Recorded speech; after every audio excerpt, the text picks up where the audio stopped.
यीशु मसीह का प्यारा। परमेश्वर के धन्य नाम की महिमा हो। प्रभात मनन के सत्र 1440 में आप सभी का बहुत ही विनम्रता के साथ स्वागत करता हूं। आइए आज का मनन के लिए हम पढ़ते हैं 2 तीमुथियुस अध्याय 1:7।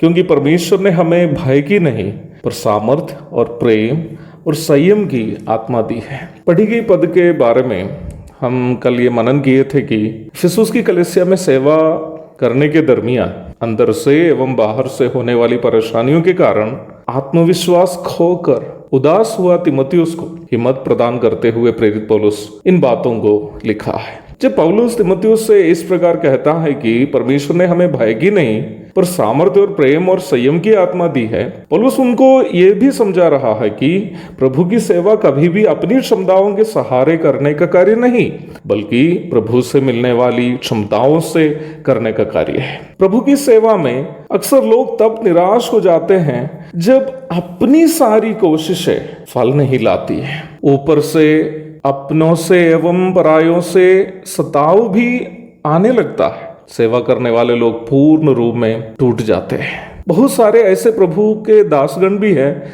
जो ना केवल कलीसिया के सदस्यों से बल्कि अपने परिवार के सदस्यों से भी परेशान हैं। हर छोटी मोटी बात के लिए रूठने और झगड़ने वाली एक पत्नी ही काफी है जो प्रभु की सेवा करने वाला एक व्यक्ति के जीवन को नरक बना सकती है। मैं ऐसी पत्नियों को भी देखा हूं जो खुलेआम प्रभु की सेवा करने वाला अपना पति की बेइज्जती यहां तक कलीसिया के सदस्यों के सामने भी करती है। उस समय बेचारे प्रभु के दास मुस्कुराते रहेगा, क्योंकि कलीसिया वालों के सामने कहीं पत्नी से गुस्सा हो गया ना तो कलीसिया वाले ये कहकर उनको कलीसिया से बाहर करेगा कि सेवक का पारिवारिक जीवन सही नहीं है। इसलिए बेचारा बीच बीच में कलीसिया में गवाही भी देते रहेगा, भले वह रूठती भी हो, सेवा में बहुत मदद करती है। आपसे ये बोलने पर मुझे बहुत खेद है। एक दिन शाम के समय एक प्रभु के दास के किराए के मकान में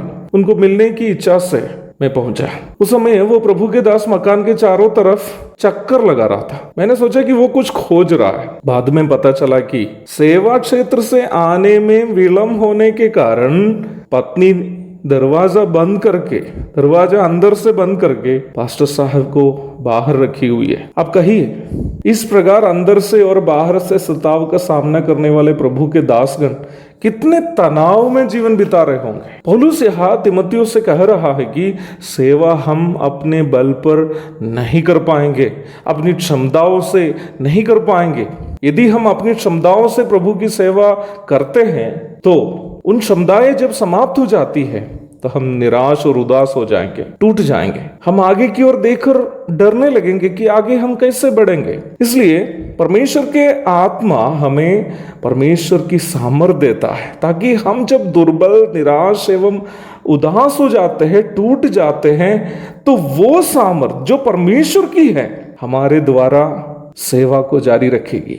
मुझे सुनने वाले प्रिय भाई बहनों, प्रभु की सेवा में यदि हमें सफल होना हो तो हमें रोज व रोज उस सामर्थ्य के लिए प्रार्थना करनी है जो प्रभु हमें देता है। और प्रभु की सामर्थ्य यदि हमें कार्य करना हो तो हमें अपना दुर्बलता को या निर्बलता को अंगीकार करना भी है। जैसे पौलुस कहता है, इसलिए मैं बड़े आनंद से अपनी निर्बलताओं पर घमंड करूंगा कि मसीह की सामर्थ मुझ पर छाया करती रहे। इस कारण मैं मसीह के लिए निर्बलताओं में और निंदाओं में और दरिद्रता में और उपद्रवों में और संकटों में प्रसन्न हूं, क्योंकि जब मैं निर्बल होता हूं तभी बलवंत होता। 2 कुरिन्थी अध्याय 12:9-10। इसलिए प्रिय भाई बहनों, आप यदि उदास, निराश और हताश है, प्रभु की सेवा करते करते थक गए हो, सताव का सामना करते करते टूट गया, बस प्रभु की सामर्थ के लिए प्रार्थना कीजिए। प्रभु आपके निराशाओं को अवश्य खुशियों में तब्दील कर देंगे।